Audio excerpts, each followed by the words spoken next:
మంచు మనోజ్. ప్రస్తుతం ఈ పేరు వింటేనే జనాలకి విపరీతమైన ఇరిటేషన్ వస్తుందనే చెప్పాలి.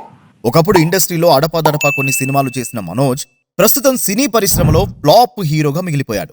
దానికి కారణం కూడా లేకపోలేదనే చెప్పాలి.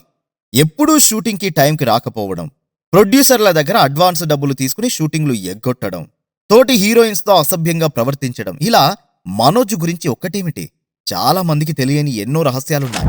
అంతేకాకుండా మనోజ్ చాలాసార్లు తాగి పబ్బులో గొడవలు పడటం, ఎవరిని పడితే వాళ్ళని కొట్టడం కూడా చేసేవాడు. అవును, మీరు విన్నది నిజమే. ఈ విషయం మనోజ్ గురించి ఎవరిని అడిగినా చెప్తారు. మనోజ్ గతంలో కూడా చాలాసార్లు ఫుల్గా తప్ప తాగి పబ్బులో గొడవలు పడ్డాడు. ఒకసారి ఏకంగా మనోజ్ జూబ్లీహిల్స్ రోడ్ నెంబర్ 45లోని ఫ్యాట్ పీజియన్ పబ్కు వెళ్ళాడు. లోపల పార్టీ నడుస్తోంది. టైం రాత్రి 11 అయింది.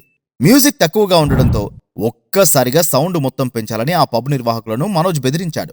కానీ పబ్ ఓనర్స్ సౌండ్ పెంచడానికి ఒప్పుకోకపోవడంతో మనోజ్ వారిపై రెచ్చిపోయాడు. అక్కడితో ఆగకుండా ఆ పబ్ ఓనర్స్ ని కొట్టి నానా హంగామా సృష్టించాడు.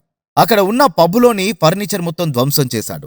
పబ్కి వచ్చిన అమ్మాయిలను సైతం టీజ్ చేశాడు. అంతే, వెంటనే ఆ పబ్ ఓనర్స్ పోలీసులను పిలిపించడంతో గొడవ సద్దుమణిగిందని చెప్పాలి.